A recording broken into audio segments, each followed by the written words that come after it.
And I'm here with my wife Karen, who is somewhere. I think she just went out to refill the water bottle. Anyway, and a number of folks have agreed to help us.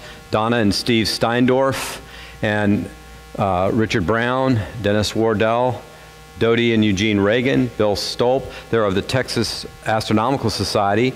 And Donna Pierce contacted a number of people. She's with the McDonald Observatory Board of Visitors and also founded a planetarium here at a high school in Dallas.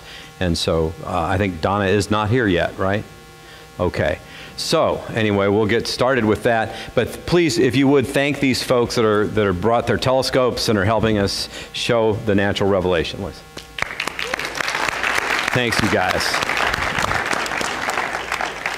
All right. So let's. I think the theory is this works. We may have exceeded the range. All right. This is our 35th technical glitch. The night. Is it? It's plugged in too. Let's see if I'm just out of range. No, I don't know. Bobby? Look at that. It's the touch. Maybe I just have to have you do that. You just push this, right? That one forward, back. Yeah, that's what I did. Okay. Well, he has the touch. I don't, obviously. This is a Far Side cartoon, and you probably should come up later and read it if you like, because it's hard to read from here. But this is your typical astronomer, you can tell. I dress like him. And I'll read you the cartoon because it's funny. So it starts out, so in the general relativistic sense, we find that the dynamic friction of the tensor light cone is actually negative, creating a local convergence of photons, which causes the stars at night to be big and bright, especially here, deep in the heart of Texas.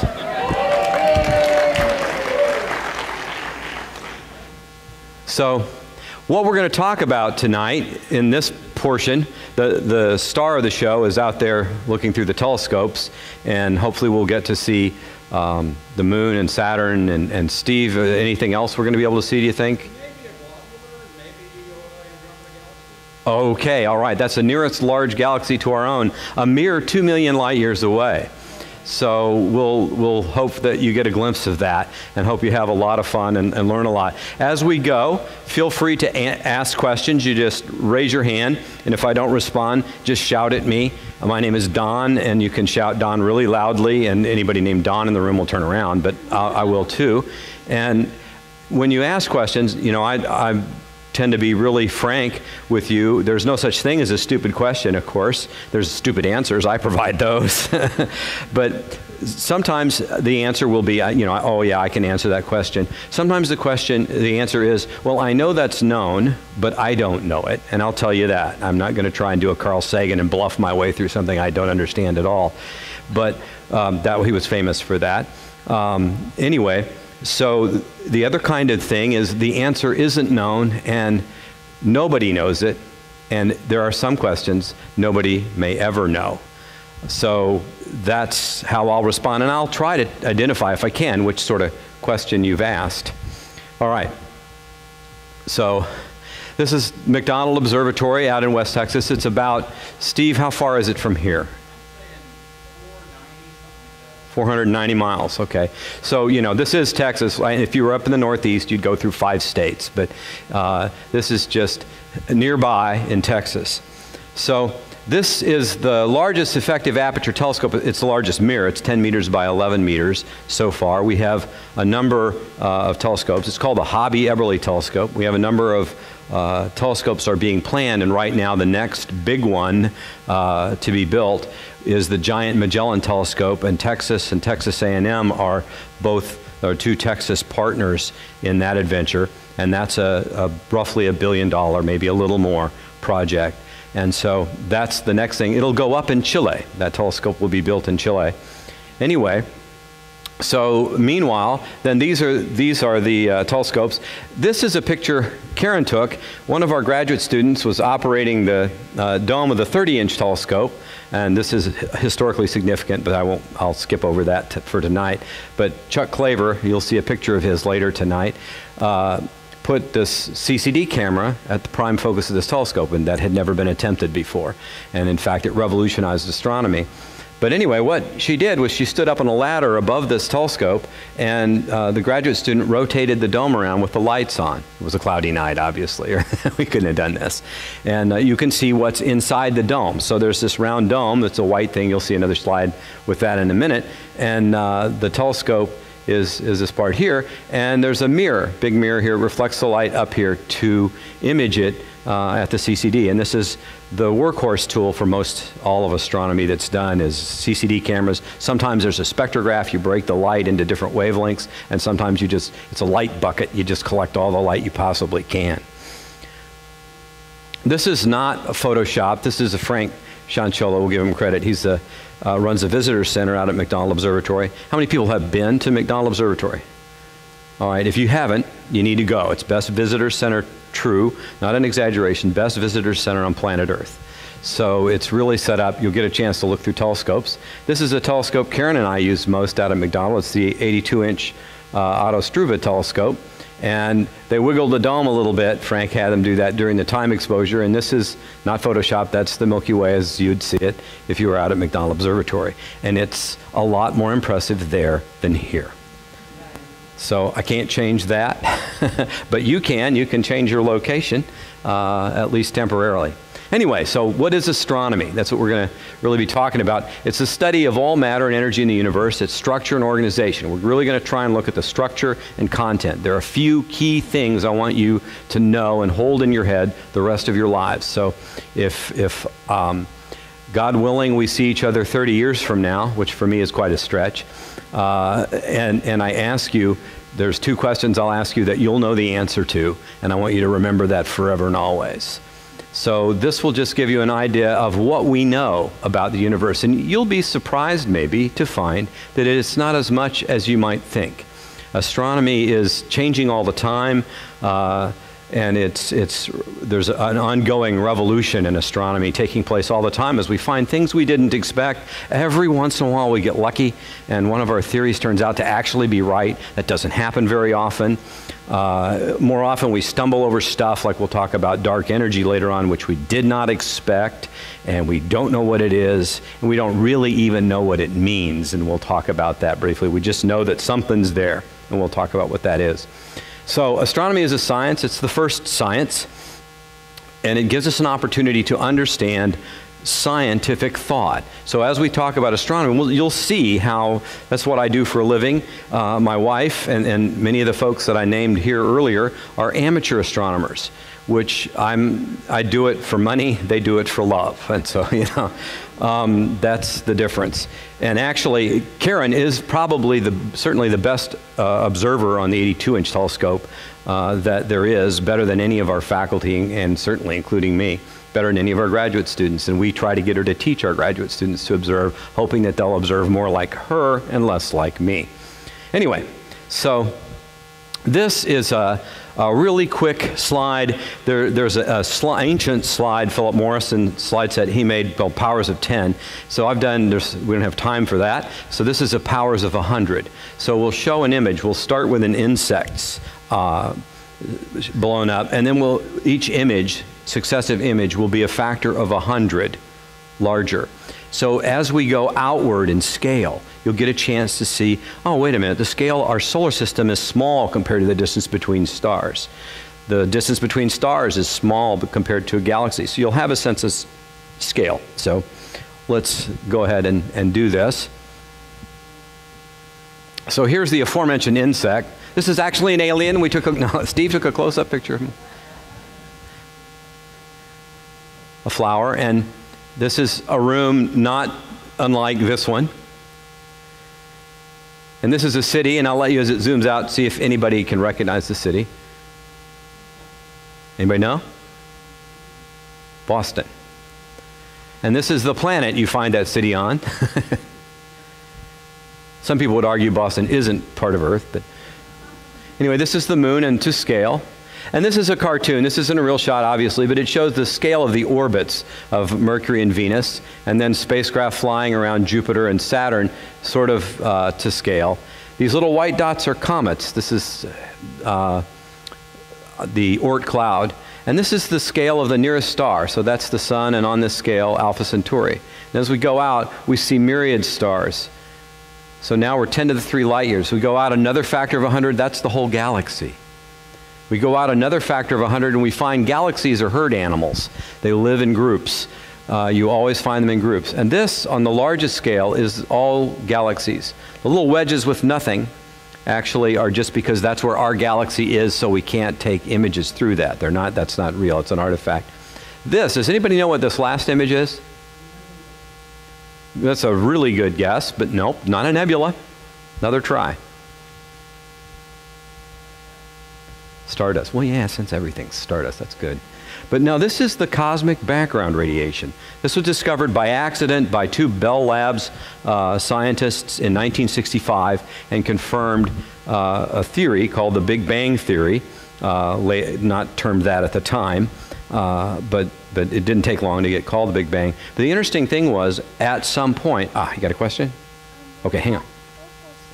Okay, I'll tell you that in a second. Great question. What's the purple stuff she wants to know? Right? Here, right? And the point is, everywhere we look, this was the great mystery. We thought the universe was permanent. It had always been. Most astronomers thought that. But what the detection of this cosmic background radiation said was there is a beginning.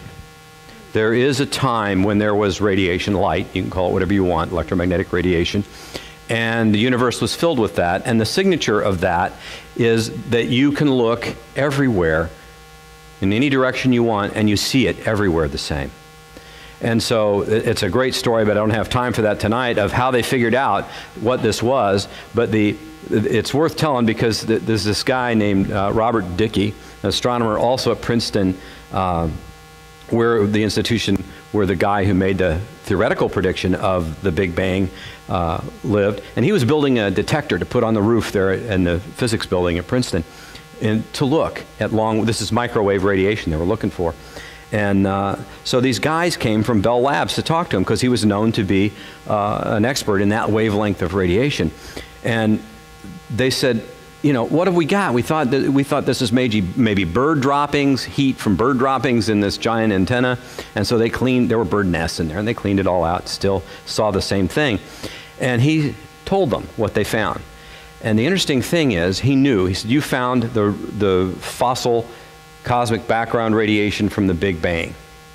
And that proves that this theory is actually, at least mostly or partly right, and that there was a beginning. And it's really important. And so you should publish your work. And what very few people know is Dickey, if he had just kept his mouth zipped, which he could have, without nobody would have looked at him sideways or anything, he would have received the Nobel Prize for the discovery, which he would have made 2 weeks later. But he didn't. He was a scientist. And that's a good, they're bad scientists, don't get me wrong. That's a good scientist. He gave them, they had no clue. It was a total accident. They had no clue what they'd found. He told them. They collected their Nobel Prizes a short while later. Anyway, so that's the story. And now the question, to answer your question, why is that purple? The thing is, it isn't uniform everywhere. It's blue shifted in this direction and redder shifted. It's redder colors, yellow actually, in this direction. Does anybody know what blue shift and red shift are caused by in light? Or velocity, yes, velocity, because if you're moving towards a source of waves, doesn't matter whether it's sound waves, the pitch raises, the frequency raises, or light waves, same thing. So it turns, in light we call it blue. It's bluer, the light is actually bluer as you move towards, the source is moving towards you if it's moving away from you. So this means that we're moving, this measures our velocity through the center of mass, if you like, of the whole universe. So as Isaac Newton said years later, and Einstein said, no, you're wrong. Isaac Newton said there is such a thing as absolute time and absolute space. Well, 300 and some years later, turns out he was right. Einstein was wrong. There is absolute space. This measures our velocity through it. And there is absolute time because you can measure the time from the wavelength of the expanding wavelength of the cosmic background radiation. You can measure anywhere you are in the universe. You can see that, in theory at least, and it tells you what time it is. So interesting stuff, this discovery. So the fact that it was purple mattered a lot. So thank you for that question, because I probably would have just skipped over that without it. I appreciate it. All right. So our youngest son, once he saw this and he said, wow, that's really too slow, but now you know what's going on. Why don't you show people this fast? So this is sped up a little bit. There's one slide different. You'll probably have noticed it. And there we go. Cosmic background radiation again. Okay. So the universe, if nothing else, you learned through that little quick tour, the scale of the universe is enormous. It's really vast. And so we can't think, astronomers can't think really, we can't really think in billions of things. So we invent new units like light years, the distance light travels in 1 Earth year. And other things of that sort, just units that sort of make us able to deal with things and counting numbers so that we can think, you can think about maybe up to 100, but past that it's hard really to think about, to visualize stuff like that. So what we do is the same thing that you probably did, everybody, when you were a kid. How many people built a scale model at some point in their life? All right, almost all of us have at one point or another done that. So what we're going to do is we're going to build a scale model of the universe, and we're going to mess with you because we're going to change the scale as we go several times. But first we'll start with the Earth, Moon, and Sun system. So if we use the scale where the Earth is an orange, and I always pack an invisible orange. I've got it right here. Can you see it? All right, I've got them now. All right, so there's this invisible orange, and on that scale, the Earth is an orange, the Moon is a grape at about the back of the room there to this scale. And nearby live oak, the top, would be to scale in size roughly about the distance of the sun on that scale. So that's sort of the distance within our solar system and the Earth-Moon system, including the sun. So, oops. So now we're going to switch scales. We're going to, this invisible orange, I'm going to switch invisible orange. I don't want to use the same orange. Here's another one. This one is now the sun, okay, to scale. Now, again, for scale, you can fit 1,000,000 Earths inside Jupiter. And 1,000 Earths inside Jupiter, and 1,000 Earths in Jupiters inside the sun. Start over. So that's 1,000,000 Earths inside the sun. You can fit the Earth 1,000,000 times by volume inside the sun. So on this scale, sun is an orange, and the Earth is a pencil dot right here on that scale. And I have another invisible orange I brought. Can I give it to you? Be careful. Got? Okay. Now we want to scale. Does anybody know what the name of the nearest star to the sun is? The next nearest star is Proxima Centauri. Yes. So you're holding in your hand Proxima Centauri. Be careful with it. All right. Now, if you don't mind, stand up. And what distance on this scale? The scale. This is the size of the sun, and so roughly this star's not quite the same size, but they're close enough. So how far would you have to go to be to scale the distance between the stars if the size is the size of an orange? Yeah, but how far? Like, do you think you'd have to go out to the door? No, not that far. Okay, to the edge of the chairs. Yeah? Okay. Anybody else want to take a shot? Chicago. The right answer is Chicago. And that's how far apart, on the scale of an orange, stars are compared to their size. That's going to be important. That's one of the things I want you to remember after tonight, always. Stars are far apart. Okay, you can keep Proxima Centauri. Just let us know if there's any planets around it with life. Okay? So we'll ask you that later. You just check it out. Thanks. Appreciate. All right. So the point is, stars are huge compared to the Earth, but they're far apart in relation to their size, even huge as they are. This is going to have an important consequence in just a minute here. Now, so we already gave you that one away. So galaxy, like our own, has somewhere around, roughly, typical one, 200 billion stars, right? Like our sun, roughly. 200 billion in a galaxy. So if I take a page, we're going to switch scales now. This is going to represent a galaxy, our galaxy. Okay? And you get to hold, now you've got the whole galaxy in your hands. Oh my gosh. Can I trust you with that? Okay. Yeah, don't crumple it.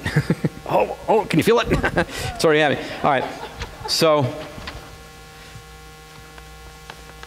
the Andromeda galaxy that Steve mentioned that he might be able to show you guys tonight is the next large galaxy. It's about this, roughly the same size as our galaxy, so it's another quarter sheet of notebook paper.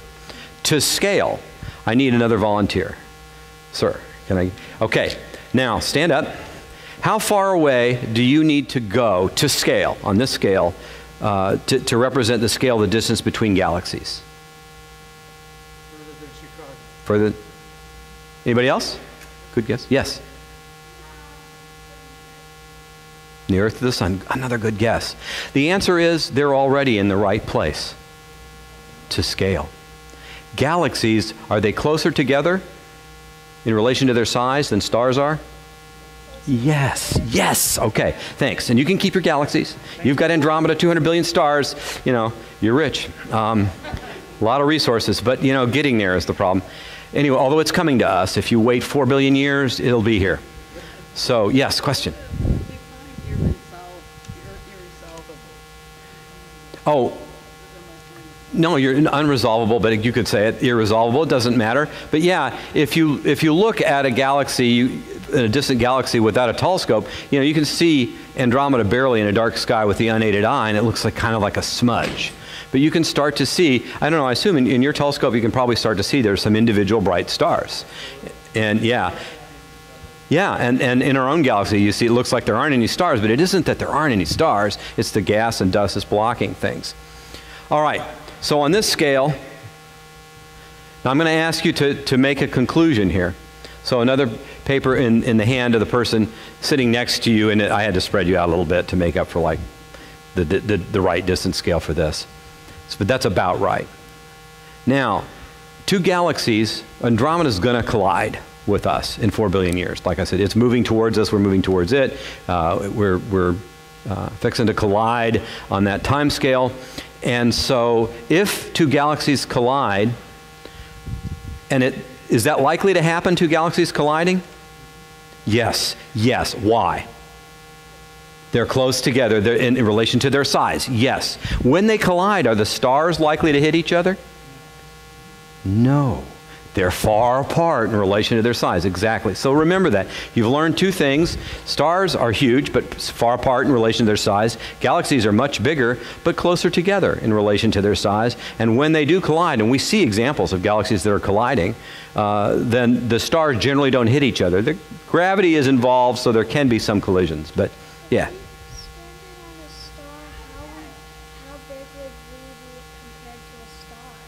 Oh, we would be, yeah, if we could stand next to a star and live, that's the hard part because it's really hot and we would just be a plasma instantly. But if we could, it's a great thought. Einstein did thought experiments all the time. You're thinking like him. That's a good way to think. So how big would we be? Well, if you think about, you can't even, the Earth looks like this infinite plane when you stand on its surface. And remember, you could fit 1 million Earths inside the sun. So you'd be that much smaller, okay? Great question. All right, so the answer to the next question, which I gave away without intending to, by advancing the slide cleverly, if we were in Austin and I was doing this, at the University of Texas, the edge of the universe on this scale would be the Austin city limits. And to be careful when you talk about the edge of the universe, what you mean is the horizon. The universe has a finite age.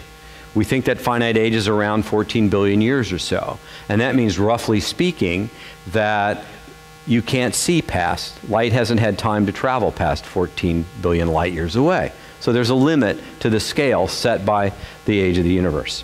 Okay.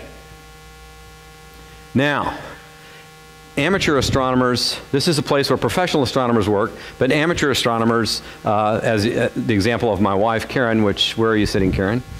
Here you are. Also work at McDonald Observatory, and Steve does work there too, gives tours over spring break and other times, I think, right, Steve? All right, so anyway, take it away. My name's Karen. I'm Don's wife. Can I go up there? You can, but you have to put this on your... I'm not going to walk around. Oh. just ripped the one ear off. Not getting both. Still got one good I can one. still talk. Can you hear? Yeah. Can y'all hear? Yeah. Okay, Okay. hold on. You gotta Oh. hear. But we're tethered. How sweet. I'm just going to hold that. Okay, yeah. So, yeah, we're tethered. We're married for a while now. And our first anniversary, Don gave me a telescope. I've loved astronomy since I was itty bitty, and another story about my grandmother actually brought us together, and we didn't know each other when she was alive. But so on the first anniversary, Don gave me a telescope.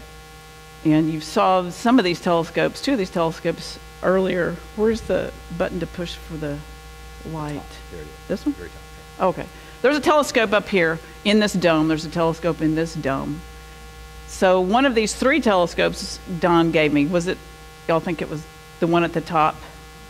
No, probably not. That's the one we used though. And this is the 36-inch telescope. This actually is where Don's career was made, in that dome with the telescope. So it wasn't that one or that one. And it was this one. This was the telescope Don gave me for our first anniversary. It's an 8-inch Meade. And one of the things that I learned early on in our marriage was I better figure out what it is he does and figure out how to be an asset to his program, or I'd never see him, because he's always here at the observatory, 490 miles away. And I'm at home with 5 kids. So over the years, I learned how to observe, and actually a graduate student taught me how to observe. I tried to learn through Don and his colleague, Ed Nather, but they were so, I don't know what, they're such scientists. They couldn't speak to me, a barmaid. They couldn't do it. So a graduate student actually taught me how to observe. And it's a great lot of fun. And I actually wanted to come out and observe with Don so I could be with him.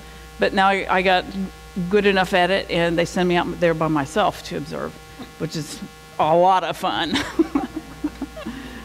But also, when he gave me the telescope, I wanted to do astrophotography. I'd already liked photography, but I wanted to try some astrophotography. This is a sample of my first effort, believe it or not, of astrophotography. And I took this with film. Now film, some of you don't even know what film is, or you don't know what hands on a clock are and things like that. But this is pretty good for film in your first try. We lived outside of Austin, and our neighbor had a security light. And I had been trying to do some astrophotography, but his light was shining in my telescope. His light was. So we had the light company. We couldn't shut it off because they used to have switches on those security lights so you could turn them off and turn them on whenever you wanted to, but people started to steal light. They would somehow hook up to that light post and steal light for their house from those posts. So you have to go through electricity for your house, but they wouldn't turn it off for me. They said, too bad, we can't help you. But they did agree to come out and paint that light bulb on our half. So none of the light from that security light fell into our yard, which was really great. So I was able to do some deep sky photography. Another thing that I got to get to do with, this is Orion Nebula. We can't see it tonight, it's a winter object, but it is a stellar nursery. And inside, in the middle, where there's gas and dust, and young stars are being born in here. And this is not overexposed, actually. It's just some sort of contrast brightness issue with the computer at the moment. But there are stars being born in here, relatively young. And if we come back in the wintertime, we'll show you that one. Yes, ma'am.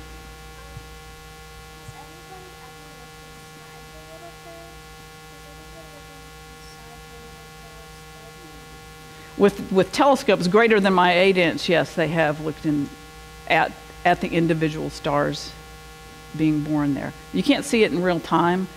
This is like, I don't know, 4,000, Steve, how many, like 4,000-ish light years away?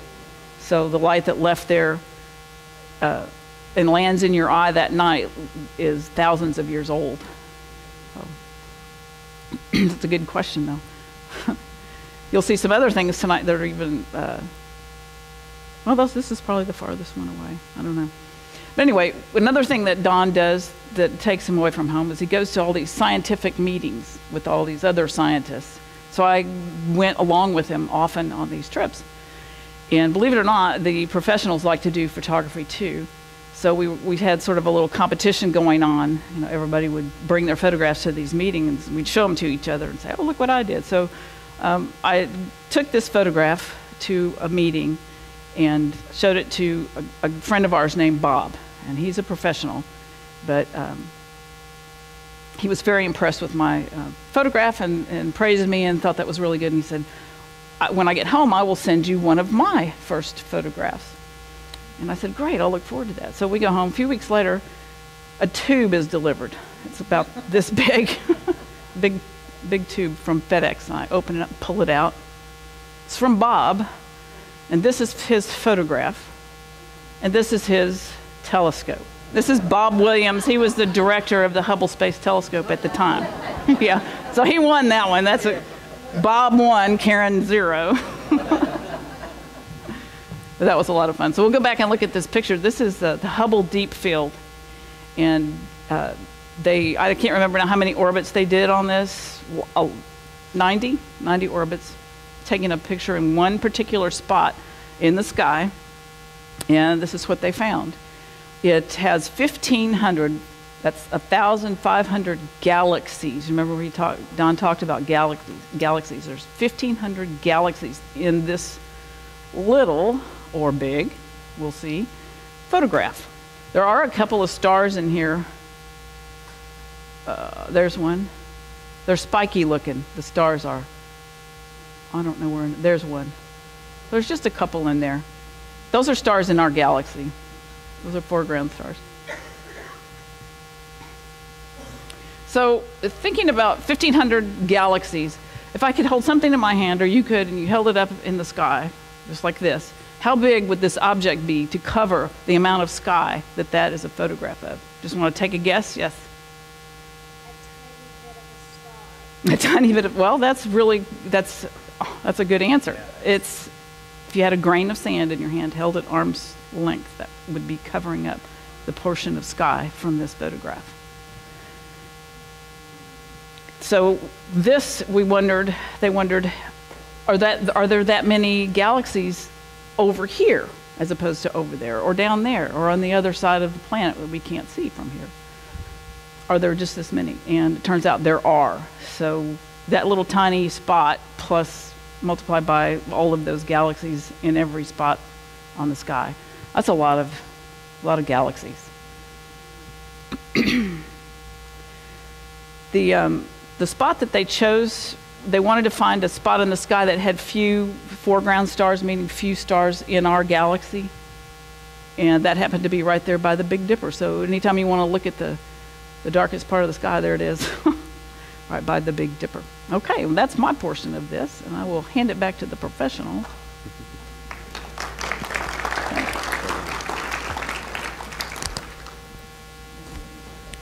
All right. Is that working? Okay. Thank you, Karen. So, as Karen points out, you could, think how many grains of sand it would take to cover the whole sky all the way around the Earth. Yes? Yes. Or there's a technical term we use, a lot. So, but your answer is probably closer to right. Anyway. So this is the other deep field, the Hubble Deep Field South, and this points out, as Karen said, it looks the same. But you have to check, right? Did you just by accident run into some random spot? Now, the last thing, all of these galaxies, so estimated in this way, you end up with a number like about 100 billion galaxies, okay? Each with hundreds of billions of stars. And you look at that and you say, okay, this is just, it turns out, of the mass energy in the universe that we know about is only 4%. We call luminous matter, galaxies, stars, you and I, stuff like that. The luminous matter is only about 4%. There's some other stuff we call, unfortunately, dark matter. We gave, in fact, this kind of presentation to the Texas Supreme Court out at Cibolo Creek once, and one of the justices said, Don, if you can't see it, why do you call it dark? Excellent question. I wish he'd asked us that question before we started calling it dark. He said, why didn't you call it clear? And I went, because we're stupid. I mean, it's sad. It would be a much better name, right? He was absolutely dead on. So dark matter, or if you like, clear matter, is about 21%, so about 5 times the amount of matter we can see. And dark energy, thing we didn't expect at all. I mean, and you don't expect it. It's sort of, you can think of it almost as anti-gravity. It's a pressure that seems to be expanding the universe. So gravity we always thought would pull everything, the expanding universe, sort of back together. And the idea is, a lot of astronomers didn't want the Big Bang to be special or a beginning to exist, so they had the oscillating universe ideas, you know, like playing the accordion. The universe expands, goes back together, expands, but it doesn't. And now we can prove easily that it doesn't because we found this stuff called dark energy there. We don't know what it does, we don't know why, but we know it's there. And it's as if I toss this, and I won't, I promised Bobby I won't, toss this up in the air, this remote thing, because I couldn't buy a new one if I broke it. But if I tossed it up in the air like a ball, and instead of coming back in my hand, which is what you'd expect, it just kept going and went right through the roof and going faster all the time. Dark energy seems to be doing that on the largest scale of the galaxies. So we don't know what that is. All right. So this is the scale and content of the universe. There's one more thing. How many people got to glimpse either the total solar eclipse? Steve, put your hand down. Steve planned for 10 or 12 years to go see that, and he had 2 hotels reserved and on the eclipse path, and it was cloudy both places. So, yeah. So he did not take the following picture. This is a former graduate student of mine, Chuck Claver, and I'll show you a movie that shows the diamond ring effects. This shows during totality, and he stacked a large number of images, but the neat thing is, can you see the features on the moon? You can see the solar prominences, but you can tell that that's the moon there. And the neat thing about that, how is it, what is the light that allows you to see the moon? Somebody? Earthshine. Yes. Earthshine. It's the sun, because it would be otherwise a new moon, right? If it weren't for the eclipse. The moon's passing in front of the sun. So the sun shines on the earth and is reflected back, and that's the only light besides starlight that's hitting the moon. So you're seeing it illuminated by earthshine. And this is real. This stuff is real. This is stuff coming out of the sun. How many people came early and got a chance to see the sun through one of the solar telescopes? Yeah, those did what? It was a really great thing. So thank you. Who was it that brought solar telescopes or pointed them at the sun? How many was out with his telescope? I want to say Dennis and, yeah. But anyway, Kevin, okay. So we'll thank them. And tomorrow, actually, in the service, we're going to talk about coincidences. One of the interesting things is, well, is this a coincidence or not? And what do we mean we talk about coincidences? We're going to talk about, this is a total solar eclipse, and we live at a special point in time. The moon is constantly moving away about 1 centimeter a year from the Earth. Eventually, it won't be the same size, angular size, as the sun. So it won't blot out the sun completely. It'll just be what we call an annular eclipse. And before that, it was so big, it wasn't even close. It was just a long-lasting thing. Just now, the time now is a time when the size of the moon is about half a degree, is almost exactly the same as the size of the sun. So it's a very special thing. Coincidence? Not a coincidence. We're going to be looking at questions like that tomorrow. You have a question, we'll listen to that. How many? I don't know that off the top of my head. You stumped me. It's known, but I don't know. But you know what your homework assignment's going to be? You can figure it out. You can. Or you can get somebody to figure it out for you. Okay? Either way, it's okay. You get an answer either way. You hope it's the right. Steve, do you know that off the top of your head? Question is, how many moons would fit into the sun? No, I mean 3,000 miles wide. I think probably 10 maybe sticks out the earth, so maybe 10 million. 10 million. Oh, there you go. We'll buy it. I'm not gonna get out my phone and Google that. Yeah, but we will take away from your salary. Just say. Yeah. Wrong answer. No, I think that's about right. That's good. I love the way you think. Okay, are there other questions before we go back out to the telescopes? Anything, anybody, anything's game? Yes, sir.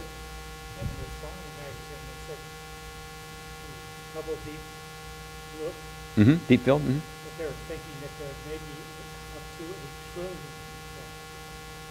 You seen that? No, but I mean, I can do the math. I've done the math on that. From the galaxy count that we have, the problem is, I see where you're going with this. We just recently discovered there's these low surface brightness galaxies. And if you correct for those, there could be a lot more galaxies than we can see. So that'll force the number upward. Yeah. Yeah. Okay, good point. Maybe the web It will, because it'll be the James Webb Space Telescope, whose launch has just been unsurprisingly delayed yet another year. But it's sensitive in the infrared. The Hubble can actually see stuff in the ultraviolet, really short wavelengths, but we'll be blind because we thought all the exciting astronomy we were wrong would be in the infrared because of this kind of effect. But yeah, it'll certainly help. The question. Okay, how is dark energy measured? The answer is, if you think of all this spray of galaxies like you saw in the Hubble field, okay, if you think of that as a gas, okay, we would expect after the initial expansion from the Big Bang and I'm doing a three-dimensional, I've left my four-dimensional hands at home. This is a three-dimensional expansion. And so what we do is we imagine that expansion starts out like an explosion. It starts out fast and then slows down because the gravity is attracting everything else. But what we actually see when we look, the most distant galaxies, they're accelerating. The expansion velocity is greater as you go to greater distances. And that's the evidence that we have for the existence of dark energy. So it acts, if you think of this as a gas, it acts kind of like an extra pressure, pushing things out, okay? So that's about the limit of what we understand. There are about, a large high school might have 6,000 kids in it. There are about 6,000 astronomers, kids in the world. And so there are probably about 12,000 different ideas about what dark energy really is. So we're living in the era, I think, when we will begin to solve that problem. There's a number of experiments underway, one at McDonald Observatory, the Hobby-Eberly Telescope Dark Energy Experiment, that are designed to see. As you look even farther away, does this acceleration, if you like, does that increase and continue, or does it slow down again? And we don't know. So in other words, how does dark energy change with time? And that we don't have an answer for yet. And let alone, what is it physically? So, yes? The biggest galaxy we know about. That's a good question, but I would say it would be, and this is a guess, okay? It's going to be maybe 3 or 4 times the size of Milky Way Andromeda, so 6 to 10 billion, 100 billion stars. That's a guess. I don't know. Does anybody know that off the top of their head? Steve? What's the largest galaxy we know?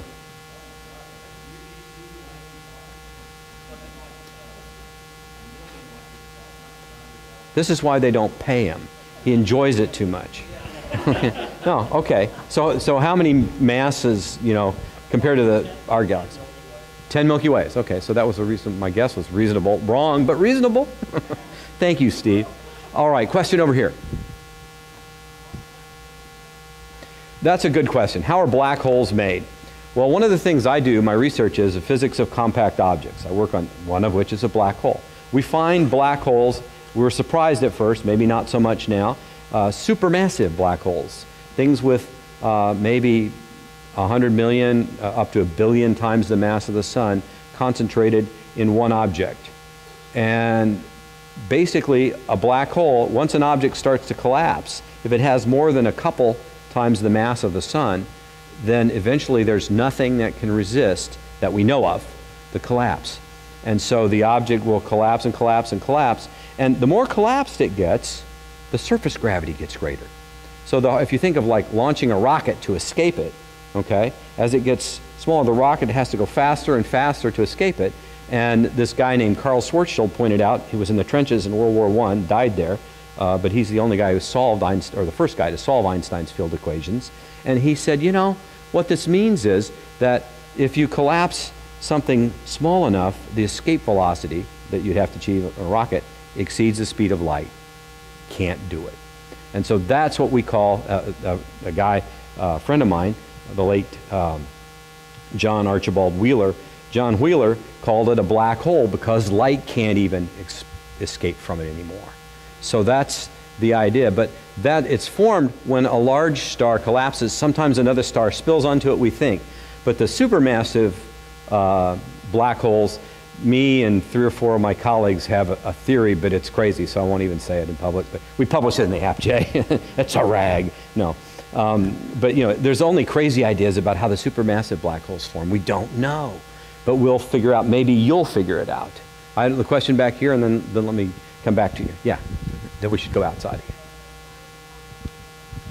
I'm sorry, what? Okay, why doesn't, there isn't, question is, why doesn't the sun fall into a black hole? It's a good question. Oh, if we do, oh, then it's a mess. It's a mess. As you get closer and closer to the black hole, if it's a normal stellar mass black hole, like let's say 2 to 10 times the mass of the sun will get all stretched out, and we have a technical term for this in astrophysics. It's called spaghettified. It'll turn into spaghetti. The cool thing is, a lot of astronomers, when there was this movie Interstellar about falling into a black hole, a lot of astronomers answered that question incorrectly because they didn't do their math right. Okay, math is important. Learn it well.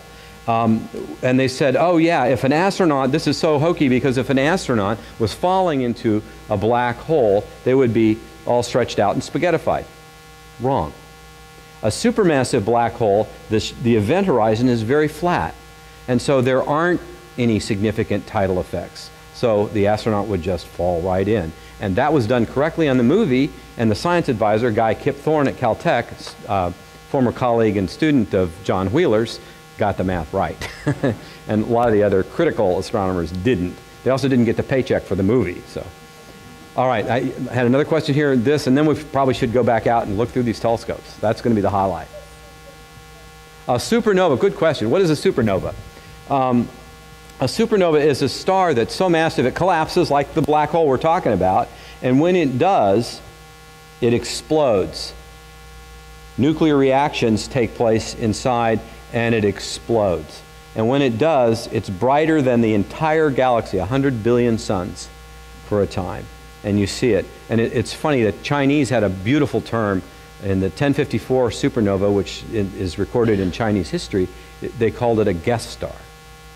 You can see it during the day, hung around for a while, but they're very bright, and it's a massive star collapsing, or like the stars I study, a white dwarf star, another star spills its material onto it. All right, one last question. Oh, okay, and you'll be the last question, and then you'll next to last. Have scientists, what happens when something falls? What happens when something falls into the massive black hole? Oh, okay. Well, that's an answer that is not known. There are people, unfortunately, some of them with great reputations and titles, and well, I won't name them, that calculate this, but we don't know. The real answer is we don't know, and in fact, it's not observable. So it's not, in fact, science.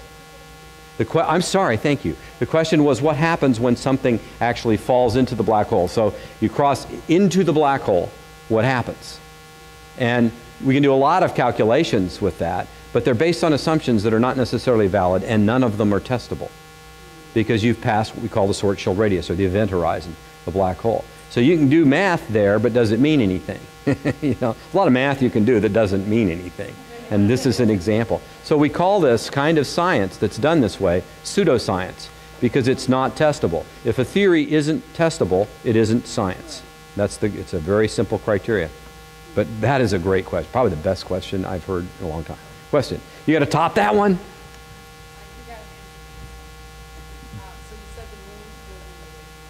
Yes. Yeah.